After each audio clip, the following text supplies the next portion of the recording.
Qureshi. Mr. Salman Tariq Qureshi is an English language poet and newspaper columnist. He's been writing poems and short stories which have appeared in various international and local periodicals and in anthologies. And he is presently working on another poetry anthology and a series of connecting short stories. As a newspaper feature writer, he has been writing regularly on socio-political issues and the evolution of the state in Pakistan. He has been a career business executive and management consultant. He is also an editorial consultant at Oxford University Press. So over to you, Mr. Salman Qureshi. Assalamu alaikum, everybody, and happy to see a full house for poetry. Before I get into the actual poems, just two little remarks that I wanted to make. I'm often asked, one, what the hell is poetry? In this day and age, particularly, where anything seems to pass. The other question I'm asked is, why the hell do you write in English? Well, I'll answer the first one first before it goes any further, which is very simple. There's a lot of languages that came to my subcontinent and stayed, and some did not stay. English is one of those languages that stayed. It is no more a foreign language than is Urdu or any other language that came from outside and evolved here. Because we have our own kind of English here. Now, what is poetry? Well, at that I'll answer with, I think, the remark from, I think it's one of the American judges, Oliver Wendell Holmes or someone. In court came the question of, what is the law? And his answer was, the law is what I say is the law. So poetry is what the poet says is poetry. And if you don't agree that that is poetry, well, you can say, okay, that's not poetry, that's your wish. Now, come to our people from Pakistan writing poetry, and one non-Pakistani amongst us. We'll come to Rafiq Katwari in a minute. I want to start with Bilal Hamid. I think we'll get the projections of each poem on that screen. If anybody can see it, you can listen to the poet as you prefer. So Bilal is a young man here. Bilal was educated in Jakarta, and again, he is going to read for a few poems to us. Yes. This poem is called Empiricism. Holy tale trials, Roman moon, pagan rites, tree trunk parchments, keeping time, stories clutching cloistered schisms, unnumbered numbers of dreams commemorated, shattering children unfed created, utopia held as reason's fromage, in mousetraps lay lions, reshuffling aces, queens and jacks, soul yearning, white light lamenting, unwrite the killing card of the species.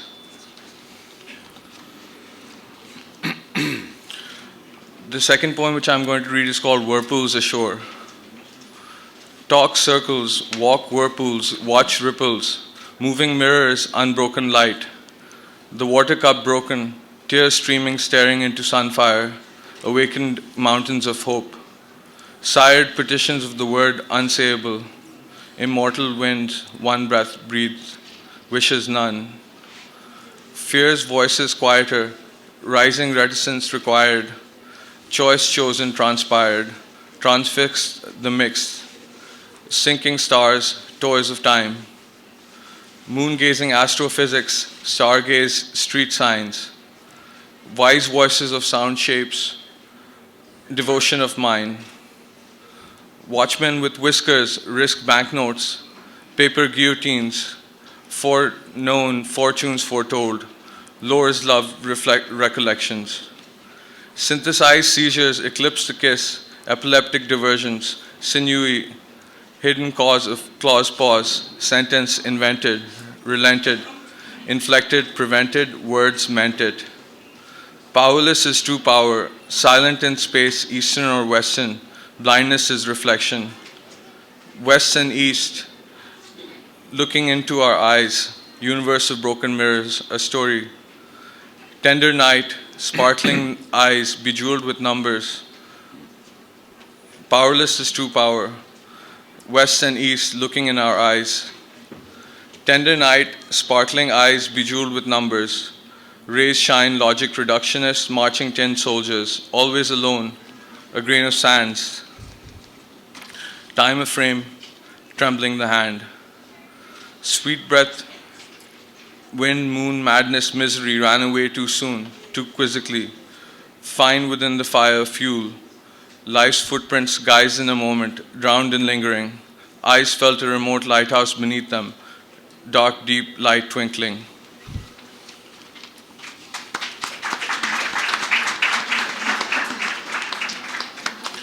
And the last poem I'll read is called Viola. It's just a short poem.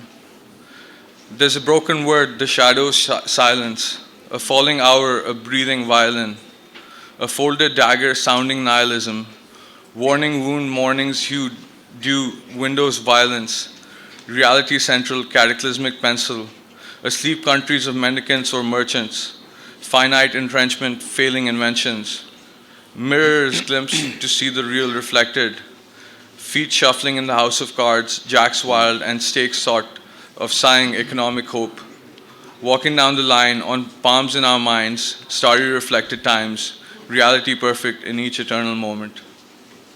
Wow.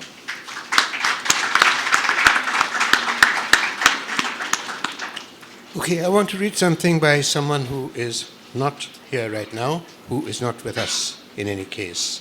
A person whom I regard as the finest poet in the English language from our part of the world. Absolutely. Her daughter is with us here. This is a poem by Maki Qureshi.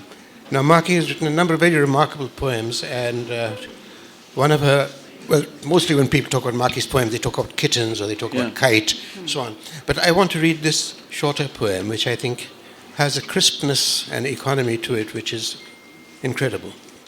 It's called Curfew Summer by Maki Qureshi. The heat turns on at 8.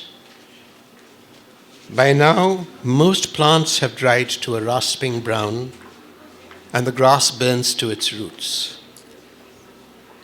Only the bougainvillea flags in violent colors, dissident in our brutal summer. Wow. No one dare walk next door. They die near. Yet from house to house the grapevine runs, arrested, bombed, 400 shot. Long used to a seasonal withering, each summer we die nearer the root. Wow. Envy the sparrows. They forage all cities without a pass, shrieking uncensored opinions. Brilliant.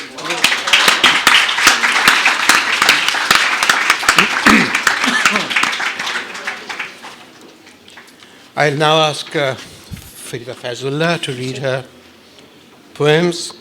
Yes. Farida is an educationist in Karachi and writes in the English language.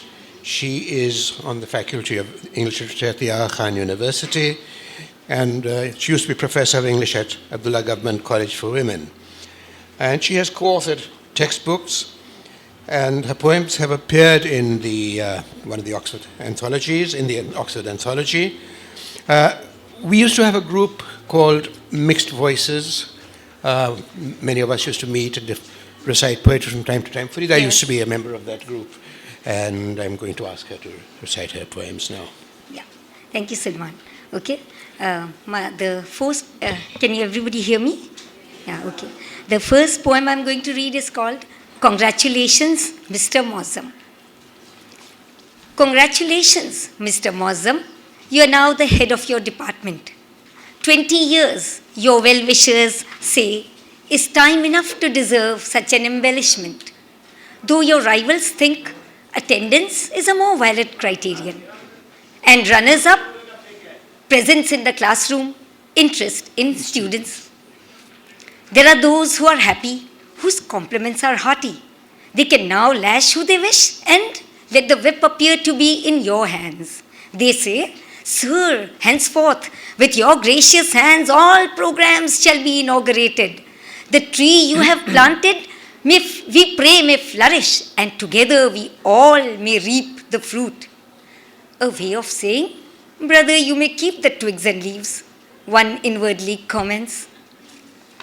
Congratulations, Mr. Mozzam. You are heading for a grand post-mortem treatment. Your subordinates, though a bit too busy to entertain your last long days with their company, will be grateful enough to dedicate a section of the library to your memory. It's best in the end to be immortalized as alphabets on a metal plate. Few then bother to wonder who you really were, and of the few who do, how many invent, how many uncover? Congratulations, Mr. Mozzam. May this gown of glory become your stature. May it fit you well, this crown of achievement. Thank you.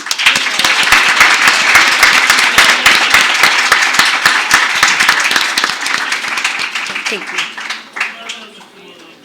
Thank you. The next poem I'm going to read is called Somewhere in This Twilight. Somewhere in this twilight, the various, the separate of this city meet, as in its breeze merge with the muezzin's call, swoops, shuffles, chilpricks, incenses, car horns. Somewhere in this twilight, the various, the separate of this city meet. The hawker leaving his heap of dates to a lantern for the mosque. The woman scolding her children inside for fear of evil spirits in trees. I shutting netted windows to yet another inauspicious day and mosquitoes. You drawing back curtains to new shone stars and yet another night of dreams. Wow, wow.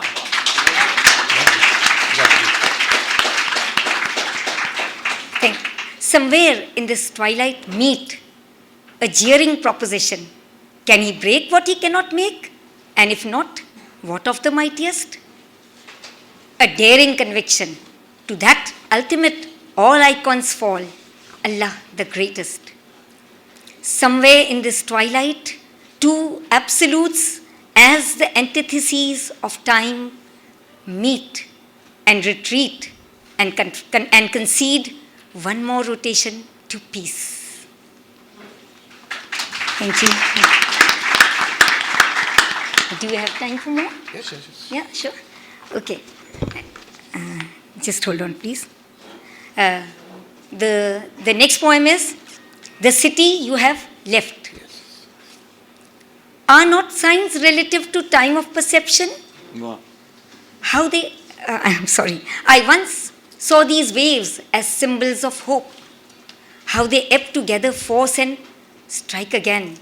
But now I only see the soon to evaporate spray in the breeze, refracting the beam of a poet's dream. I once saw the sea as symbol of generosity, all the treasures it yields. But now I only see the salt seeping into soil that nourished friendships and faith. The city you have left is bereft, not just of the one I would veritably name its flower, but of a mode of cultivation. The city you have left is filling with 1,000 noises, the void, that is, the absence of your voice. Wow.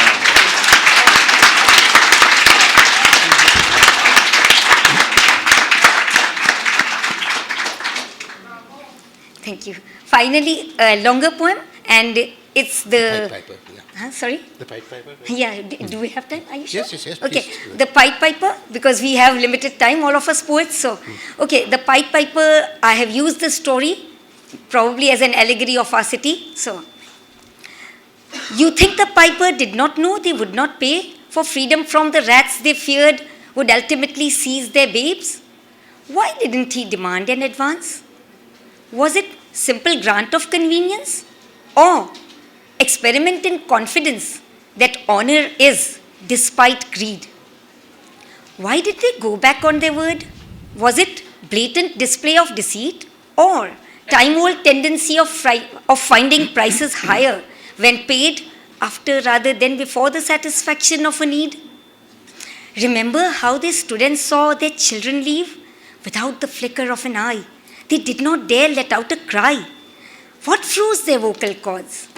Was it the shame of an unkept promise, or the knowledge that its sanctity was not so trivial after all?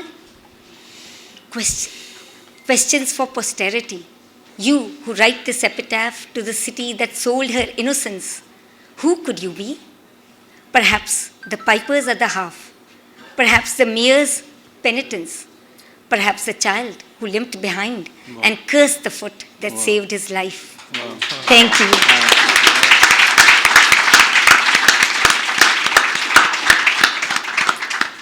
Okay, before we go on, I'm going to continue to pay homage to poets who are not with us. This is Daud Kamal. Daud used to be professor of English in Peshawar University, was a dear friend, no longer with us. This poem is called Endurance. Latticed windows and a winter sunset, trapped in narrow lanes. Rain puddles, unspent lives.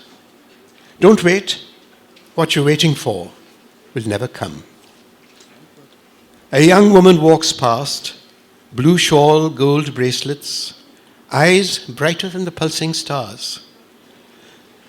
I draw the wavering circle of memory around her face, but each departure is final, and solitude a perpetual stream.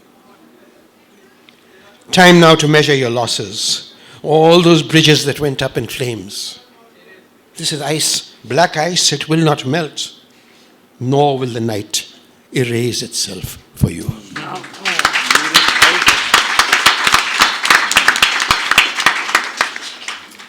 Okay, let me move on. The lady on my left, Shirin Haroon, is Maki Qureshi's daughter, whose poem I read earlier. Shirin was also a member of our Mixed Voices group from time to time. She writes poetry. She's a lawyer by profession, and her poetry is marked by very sharp observations of nature and a sensibility that leans towards the dark side. She's been published in the Pakistan Academy of Letters and as well as Canadian magazine Vellum.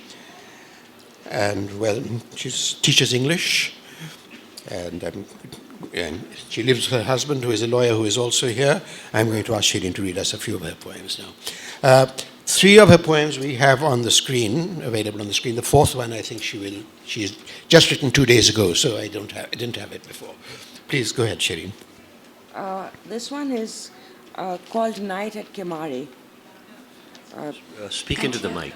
Oh, sorry. I'm having an issue with this mic, actually. I'll just use my teacher voice and get across, hopefully. Yes. Can everyone hear me now? Night at Kemari. That's the title. Frail fishing vessel, buoyed on the Black Sea, not more than planks, rough, unpainted, but itself. Glitter of lights on land between harbor and the unnamed islet. A ruined temple still survives. Sea smells, brine, tar, fish, the lilt of the boat, trawling the waves, water, the only audible sound. What's said is said, for constellations are mute. Draws back to the harbor, moored by dirty ropes, an uncertain jetty. Begins the dip, the descent.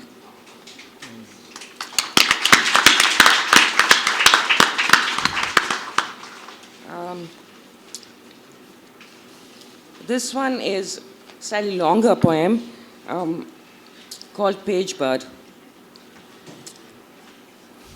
Were you not paper, you should be light as air, already wind-born, the closest thing within that open element. Or if not in flight, in song, the second element that is all your own. Tiring at sundown, returning to the world of nests and leaves and other birds.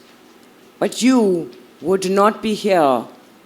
an artist's illustration in vivid color, displayed in a picture book, confined to the one page of yourself, where there is neither night nor day, just time, and the same blank landscape without insight, until the eye loses all feeling and the page.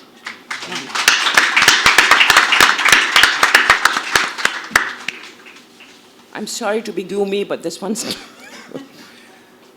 Her poems lean toward the dark side, as I said. This one is a little complex. It's called Mandragora. March returns, summer month, trailing its pearly clouds, placebos. Demeter calls her daughter from the dark. Look, I awake, neither with passion nor profundity. Bridge of self-love, I step across the river of the stimulant. Buoyed up for the occasion, how I jump at garden parties like a bungee man, balancing tea and sandwiches in a diaphanous dress. And do I really care for larkspurs, potted pansies, peonies? Dusk comes, the insulated English garden sleeps, growing more incoherent as I grow weak. Yet I persevere with your solicitude, fraternal hand, for you procure me dreams without duress, substance, substanceless, but a kind of grace. From nowhere, the fleshy mandrake root surfaces at dead of night, and in an undertone to me, denies his own malignity.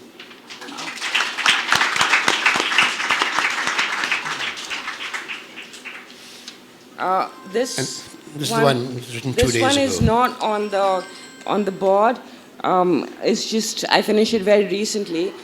This is dedicated to the Aisha Chundigarh Foundation, with whom I do a lot of work, and to pause with the animal welfare organizations. It's called Discarded. I think of the beautiful toys, more delicate than you can imagine. The little ones, the least of them, vanishing like laughter. With a cracked teacup, bent spoon, the puppy growing on the garbage heap.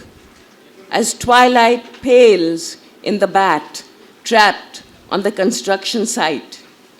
The goldfish swims in his bowl of lead to my kitten's candid eyes. All the beautiful broken toys.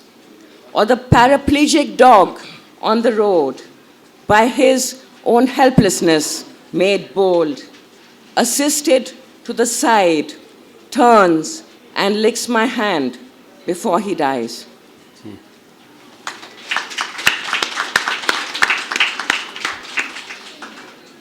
Thank you, Shireen. I'm now going to ask Muin Farooqi to read us his poems.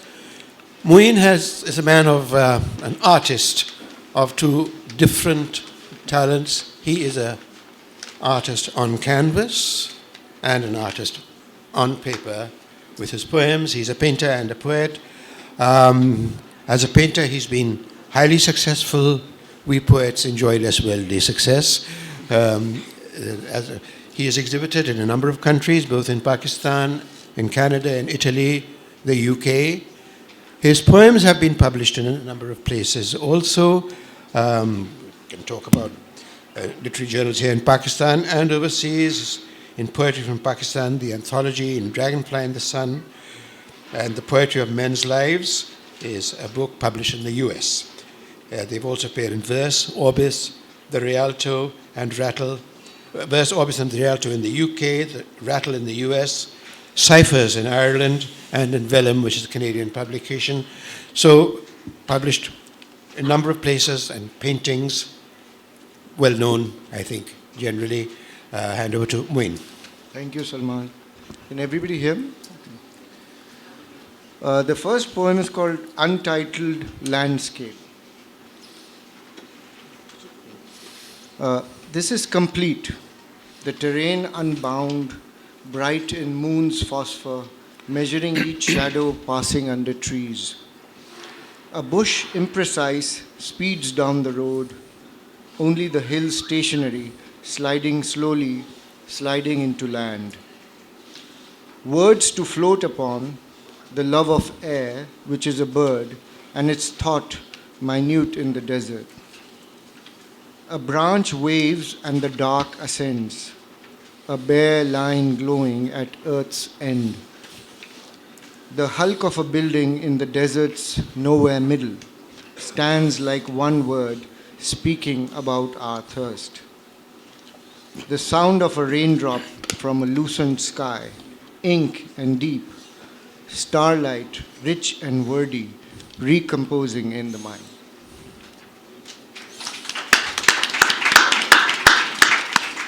This one is called Studio, and I've tried to sort of link it to my painting. Tame the light, place it beneath the flesh, harness it in garlands around her hair. Subtract the shadows, they speak alone in darkness, veils upon veils. Tame the light and make it grow, it will breathe on her face, scales of iridescence. Rings within crystal rings, igniting windows that frame both sun and stars. Eyes aglow, redness around the ears, a shiver of blue on one side of the face. And beyond the skin, a scent, a touch, an unsettled awakening.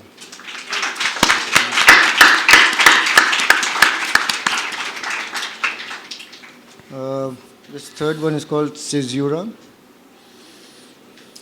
Evening uncoils into rooms, sensing a presence. Streetlight intervenes like a moon spilled to Mercury on the bed. We dread this nightfall of revelations, its teasing descent to reality where the room awakens. This supine time fears morning confessions. Our bodies, bronze and fluorescent by window light, might be a dream. And this last one is called Unfamiliar Morning. He already knows the morrow, its absences.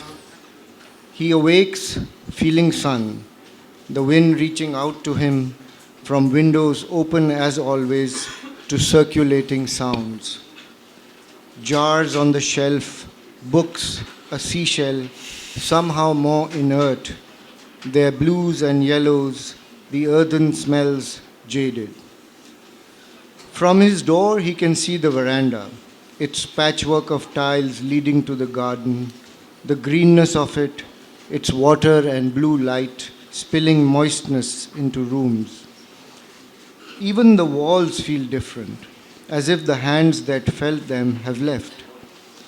If there was a piano, he would lack its music, fingers playing off themselves with ease, sounds ringing like the words that graze his ears. Thank you.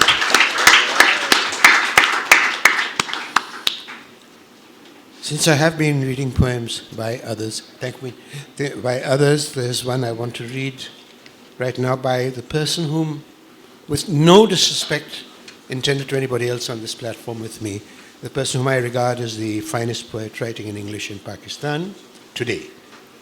This is Dr. Adrian Hussain, Dr. Akbar Hussain, whom many of us regard as maestro. Yes.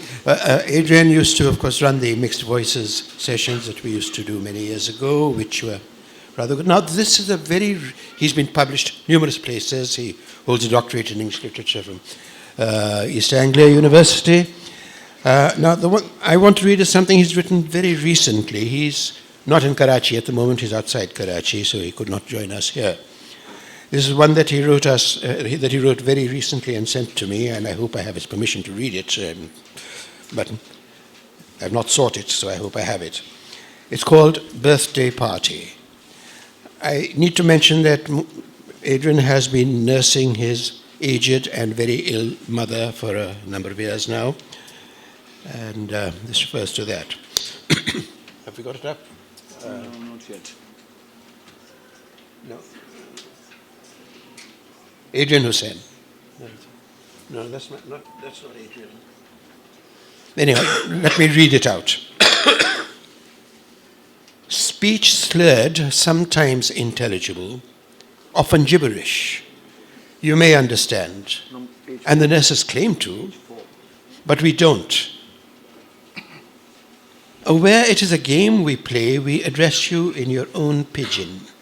Coax, cajole, even lovingly threaten to elicit a nod, a flicker, some brightening of the eye, in vague focus. Wow. Or riveted suddenly, widening in dismay, narrowed in anger. Flowers we bring, tuberoses, gladioli, slide down the bed unnoticed, while your fingers clutch helpless at air, or pluck at the sheet or your sleeve. But, watched, avoid the furtive tug at your lifeline, the plastic snake in your nose. Today, at least, that's off limits. Candles are lit, a token number spanned the breadth of the cake. And crowding the bed in a circle, we sing throatily and with fervor, while you, face half lit, bewildered, eyes wandering, seem almost preside over a coven. You do not cut or wish. A limp hand drops the knife, though by habit something returns. A look, part anticipation, part inquiry, settles as if you are pretending all along. Appeased, we go our ways, with a sense as of an echo chamber, where past sounds visit. And nearby there's a shore littered with carapaces, algae, footprints, where, muffled, though still resonant, the breakers roll.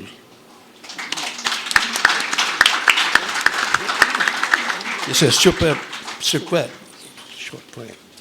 Anyhow, let me pass on to those of us who are here. I am going to ask Haris Khaliq to read his poems now. Haris is, again, a man of many talents.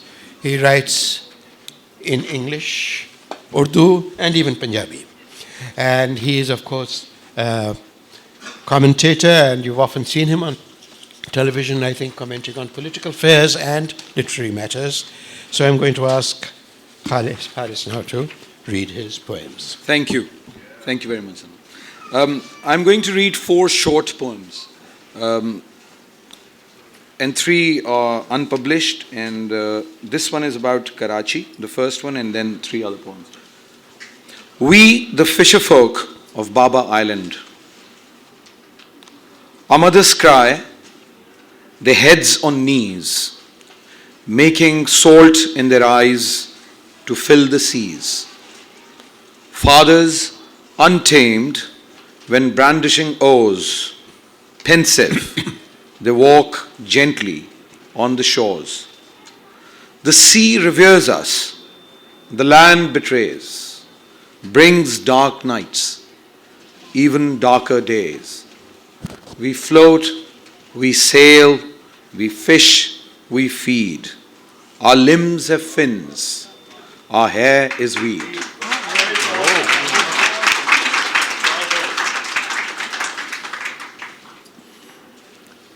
In the heart of darkness. I'm sorry if the directness affects or disturbs some of the worthy audience, but this is what we are living through. So, in the heart of darkness, I come from the land where butchery dribbles down mouths and beards. Bodies are dug out from the graves. Corpses hang dry on lampposts. Vultures serenade. I come from the land where darkness is evil, where darkness is not evil, light is. Men are lynched, women stoned to death, girls raped, boys shot in the head. Ferocity is virtue, tenderness a vice. My land is conquered by Rumpelstiltskin, alone and brutal, searching for a soul. Thank you. Thank you. Burying martyrs.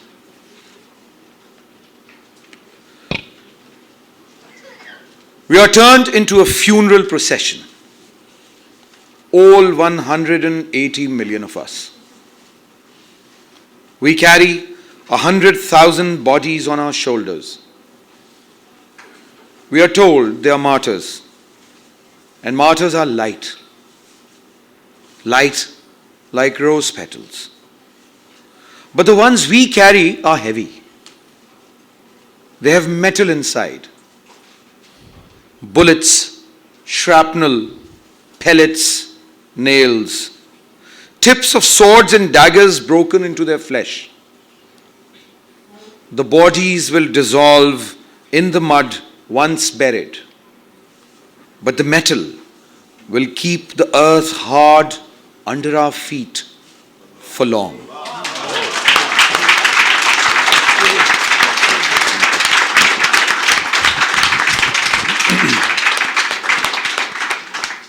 And the last poem this afternoon, it's titled Remains.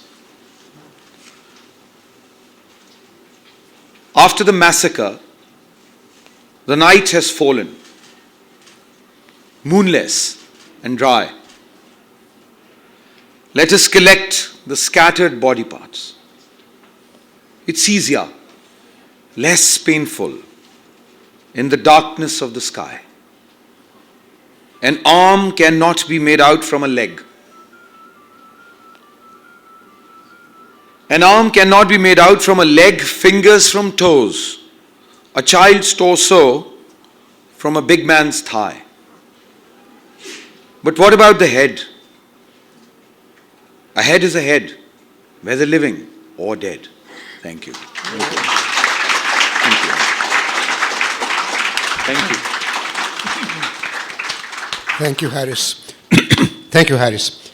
Okay, now we have a guest who is not a Pakistani poet.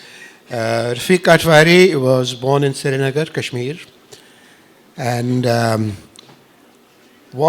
his family were in a refugee camp in Pakistan when he was a child.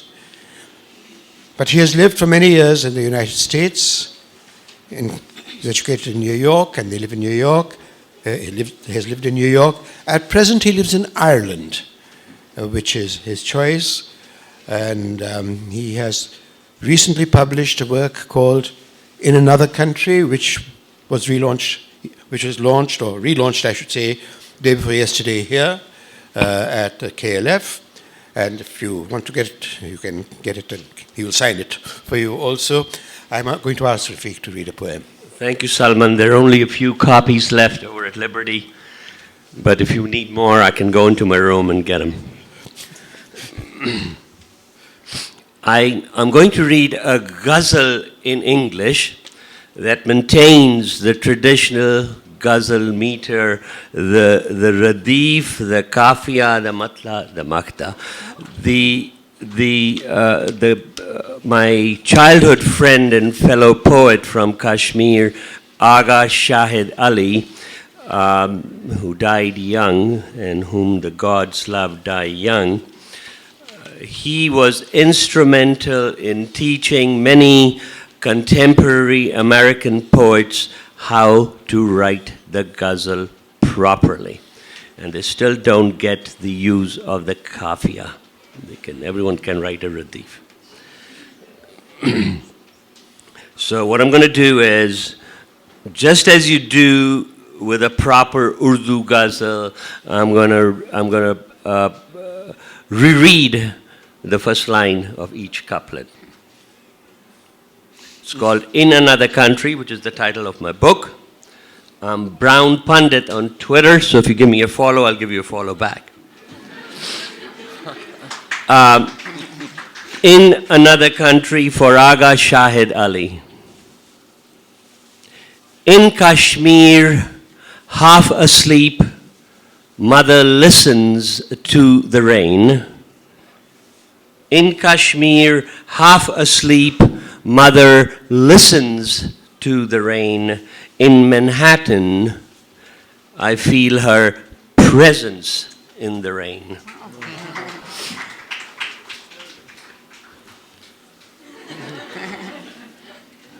Have a little bit of fun. Why not, right? A rooster precedes the call to prayer at dawn. A rooster precedes the call to prayer at dawn. God is a name dropper, all names at once in the rain.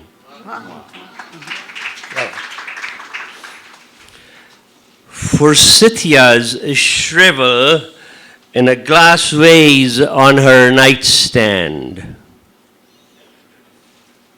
Forsythia's shrivel in a glass vase on her nightstand. I'm never sure whether it's a vase or a vase. In America, it's a vase.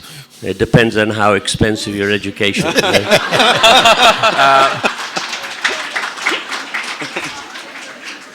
You said it's a vase, right?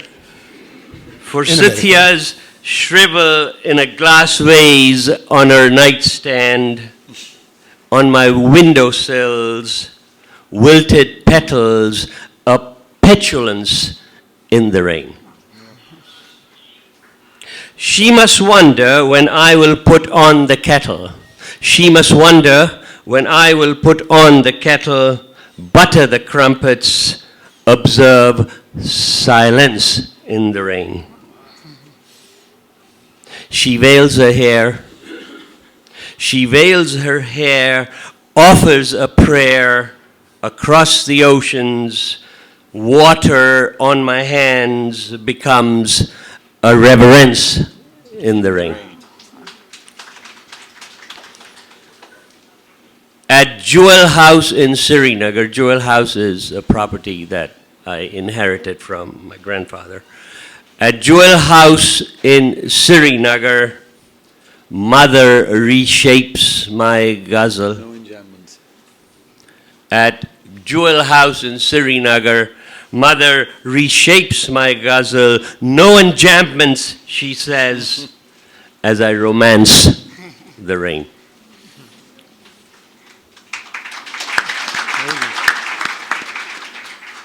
जो आखिरी होता है उसको जिसमें नाम what's that called? Takhallus. Rafiq, I hear her call above the city din.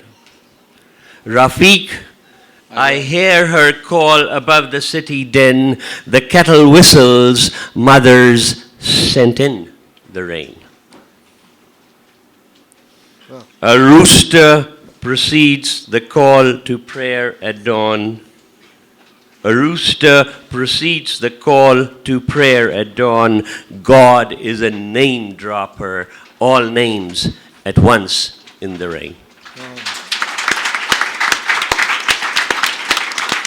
I have a couple of my translations, very small ones from Iqbal. If you have time, I'll do them. Otherwise, yeah? So I've translated selected poems of Iqbal. They're not yet published. I'm looking for a publisher. And the whole idea is, what I've done is I've taken out the didacticism of Iqbal and just put the poems out there without that creationism that Iqbal loves so much. But these two poems do not belong in that category. This is the one that is about तेरे इश्क की इंतहा चाहता हूँ. The second line is italicized, indicating an internal dialogue. Your love's horizon is what I want, the simplicity of what I want.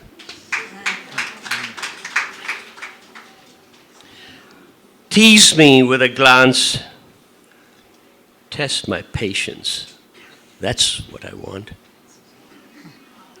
Let's offer bliss to the holy. Let's offer bliss to the holy. Seeing you face to face is what I want. I have a small and playful heart. I have a small and playful heart. You can't behold is the command I want. Wow. That's the English, my attempt at translating Lan Tharani, which is the dialogue between God and Moses. You can't behold is the command I want. One day I will leave this gathering I love. One day I will leave this gathering I love. Snuffed like a candle at dawn is not what I want. I've revealed our secret in public. I've revealed our secret in public. I have no manners. Scold me. That's what I want.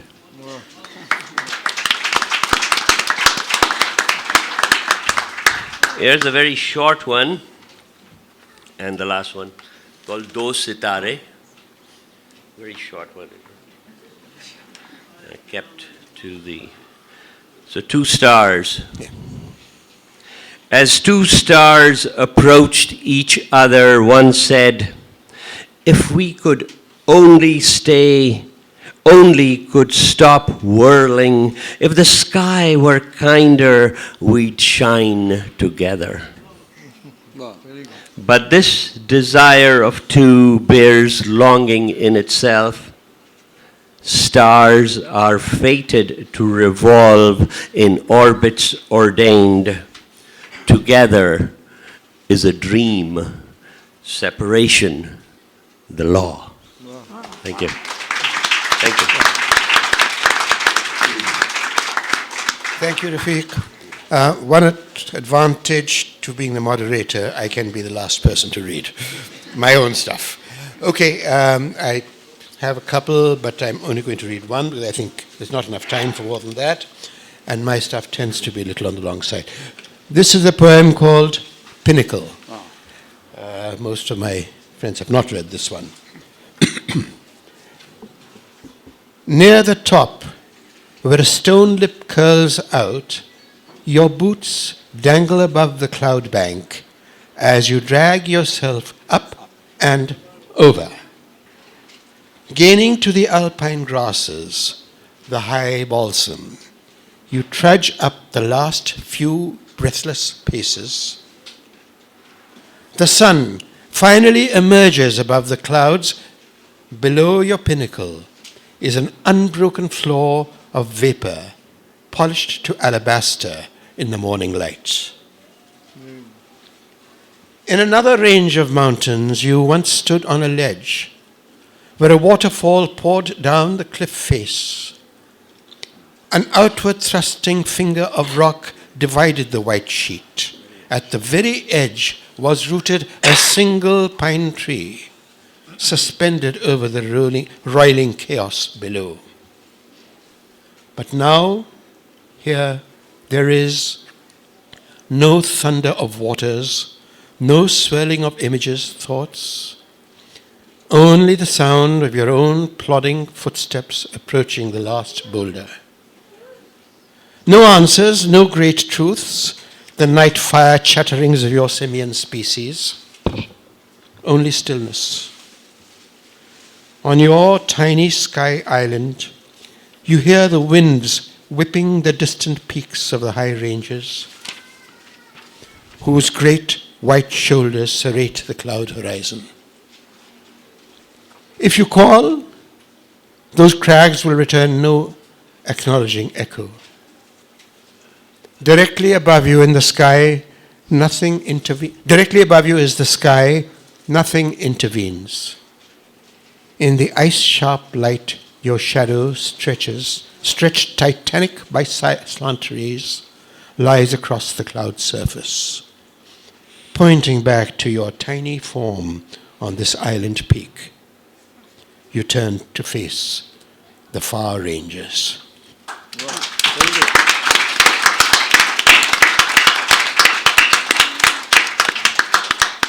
I had a couple more I wanted to read, but I'm going to stop now because I think we have time for a couple of questions. Please avoid observations and dissertations. Let's ask questions from the poets here. Not the two questions I think I answered right at the beginning. Okay, thank you. Please, any questions? Not a question here, but just is it possible for a request from one of the poets for one of their poems? Is that possible, sir? Ask the poet. Haris Khaliq Saab, if you can kindly recite this poem of yours. It's up to you. Is it? I shall not return the borrowed dust. This is on my phone. If you keep playing with the screen, it will not fade out. Yeah. It has gone again. There it is. And you can actually enlarge it. Please. Do we have time for that? Haris, yes. It's just, I'm not going to repeat myself. So, just very quickly I'll read it out because it's a bit of a longer poem than the ones I read. I shall not return the borrowed dust. Again, this is a poem written for Agha Shahid Ali. And Agha Shahid Ali has actually borrowed from Ossip Mandelstam this line and used it. And so, in Lahore, after the monsoon evening, darkness began edging away light. Tadpoles, chairs, pedestal fans appeared in Nana Farooq's courtyard. Let's tune in Amritsar. There were no cables, no dish antennae. We would be glued to blurred India for hours. They made Pakistan on the train stations, separate water taps for Hindus and Muslims. And they were labeled Hindu Pani, Muslim Pani. My word, Nana Farooq had said. Usman stirred the soundscapes of an Iranian cafe in Quetta. Come off it. You're obsessed with Karachi. Oh yes, we are. Like our forebears were obsessed with Awadh and Kashmir. But they failed to choose a water tap and couldn't prefer the Indus over the Ganges over the Euphrates. Awadh lives in our lexicon, Kashmir in our taste buds. We live in the valley of Sindh, but we fail to choose a water tap. With gunpowder, Srinagar and Karachi are cleansed. We are not given time to bury the dead, we carry them. They are heavy, we are always tired, always thirsty, but we fail to choose a water tap and drink tears. Hindu tears, Muslim tears, Punjabi tears, Bengali tears, Muhajir tears, Sindhi tears. For our forebears told us, never sell your souls for the reasons you sell your bodies. Drink tears to quench your thirst. And what the Quran said, bear in mind. When the sky is cleft, and when the stars are scattered, and when the seas are flowed out, and when the graves are ransacked, each soul shall know what it sent for and what it left behind. Thank you very much. Thank you. Okay, I think we can manage just one more question. Quick one, please. Over there. The lady there.